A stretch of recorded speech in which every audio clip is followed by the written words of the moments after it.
നമ്മളെ പല ജാതിയിലെ ആളുകളും പല മതത്തിലെ ആളുകളും ഒക്കെ ഇവിടെ ഉണ്ടാവും. പക്ഷെ നമ്മള് എല്ലാവരെയും ഒന്നായി ഒപ്പം നിർത്തുന്നത് കലയ്ക്ക് മാത്രമേ സാധിക്കുകയുള്ളൂ. അവിടെ ജാതിയോ മതമോ ഒന്നുമില്ല. ഈ സ്ഥാപനത്തിലും മദേഴ്സ് ഹോപ്പ് അമ്മമാരുടെ പ്രതീക്ഷയായിട്ടുള്ള ഈ സ്ഥാപനത്തിലും ജാതിയോ മതമോ ഒന്നും നോക്കിയിട്ടല്ല കുട്ടിയുടെ അവര് ഇരു കൈ നീട്ടി, അല്ലെ കുട്ടിയുടെ കൂടെയുള്ളവർ ഇരു കൈ നീട്ടി സ്വീകരിച്ചിട്ടുള്ളത്. ഞാൻ ഒന്ന് രണ്ട് തവണ അമ്മമാരെ കാണാൻ വേണ്ടി മുന്നേ വന്നിട്ടുണ്ട്. അവരുടെ കൂടെ പാട്ടൊക്കെ പാടി കുറെ നേരം ഇരുന്നിട്ടുണ്ട്, ഒന്നിച്ച് ഭക്ഷണം കഴിച്ചിട്ടുണ്ട്.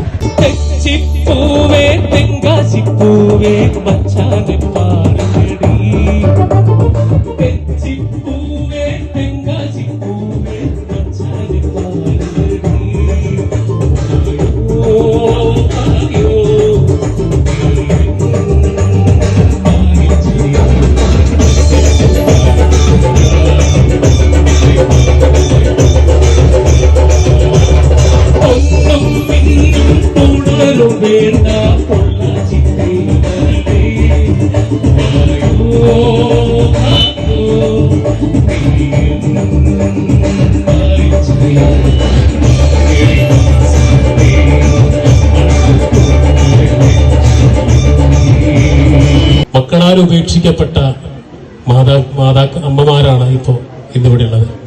പല സ്ഥാപനങ്ങളിൽ ചെന്ന് അച്ഛന്മാരുണ്ടായിരിക്കും. അതിന് പരമാവധി എല്ലാത്തിനും കാരണമെന്ന് പറയുന്നത് മക്കൾ മാത്രമാണ് എന്നുള്ളതാണ്. ഒരു 90% എനിക്ക് അറിയാൻ കഴിഞ്ഞത്. മക്കളല്ലാത്തവർ മാത്രം വളരെ കുറഞ്ഞ ശതമാനം മാത്രമേ ഉണ്ടാവുള്ളൂ.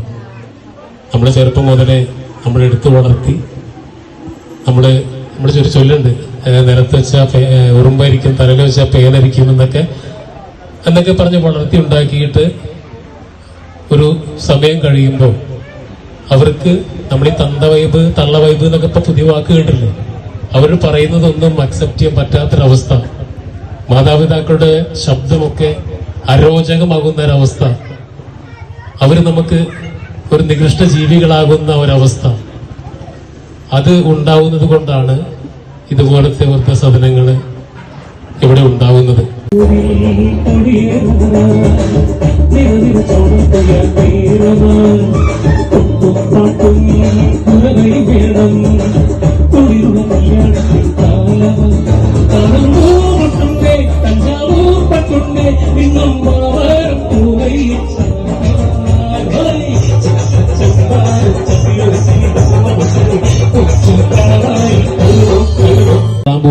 അമ്മയും കൊണ്ട് മകനുണ്ട്, മരുമകളൊക്കെ ഉണ്ട്.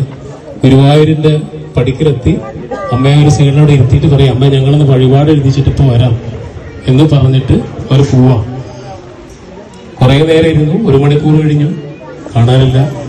2 മണിക്കൂർ കഴിഞ്ഞു, കാണാനില്ല. അപ്പോഴൊക്കെ അമ്മ ആരോട് ചോദിക്കും, എന്റെ മോനെ കണ്ടോ, എന്റെ മോനെ അങ്ങോട്ട് പോയിട്ടുണ്ട്, അവനെ കണ്ടോ, അവനെന്തെങ്കിലും പറ്റിയാണോ അവരെ എന്നൊക്കെ പറയാം. അമ്മമാരൊരിക്കലും എതിർത്ത് ചിന്തിക്കാറില്ല. എന്റെ മോനെന്തെങ്കിലും പറ്റിയാണോ, അവനെ കാണാനില്ല എന്നാ പറയുന്നത്. ആ ഇരുത്തം ഒരുപക്ഷെ ഇപ്പോഴും ആ അമ്മ നടക്കില് മകന് വേണ്ടി ഇരിക്കുന്നുണ്ടാവും. അങ്ങനെ നമ്മള് ഗുരുവായൂർ പോയി കഴിഞ്ഞാൽ, അതുപോലെ ആരാധനാലയങ്ങളുടെ മുന്നിൽ പോയി കഴിഞ്ഞാൽ ഒരുപാട് അമ്മമാരെ നമുക്ക് കാണാൻ കഴിയും.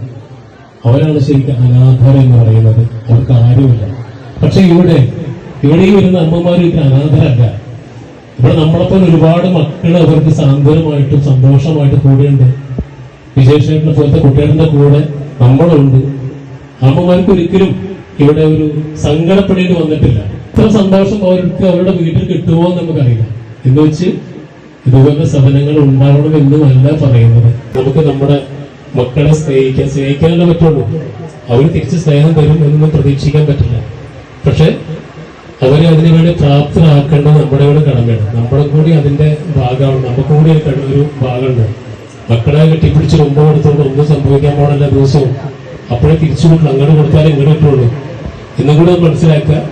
കൊട്ടയും പിടിച്ചൊന്നും ചീത്ത പറയാതെ, എന്നാൽ ആവശ്യത്തിന് ചീത്ത പറയാതിരിക്കാതെ, ചീത്ത പറയേണ്ടടുത്ത് പറഞ്ഞു, ഉമ്മ കൊടുക്കേണ്ടടുത്ത് ഉമ്മ കൊടുത്തും സ്നേഹിക്കേണ്ടടുത്ത് സ്നേഹിച്ചും മക്കളെ വളർത്തി കഴിഞ്ഞാൽ നമ്മുടെ ഏത് സമുദായത്തിലാണ് നമ്മൾ ചിന്തിക്കുന്നത് അതിന്റെ സാരാംശങ്ങൾ അവരെ പഠിപ്പിച്ചു, നമ്മുടെ സംസ്കാരം പഠിപ്പിച്ച് അവരെ വളർത്തി കഴിഞ്ഞാൽ നമ്മളൊരിക്കലും മാതാപിതാക്കളോട് പറയുകയാണെങ്കിൽ ഒരിക്കലും വൃദ്ധസദനങ്ങൾ കിടക്കേണ്ടി വരികയില്ല എന്നുള്ളത് ഉറപ്പുള്ള കാര്യമാണ്.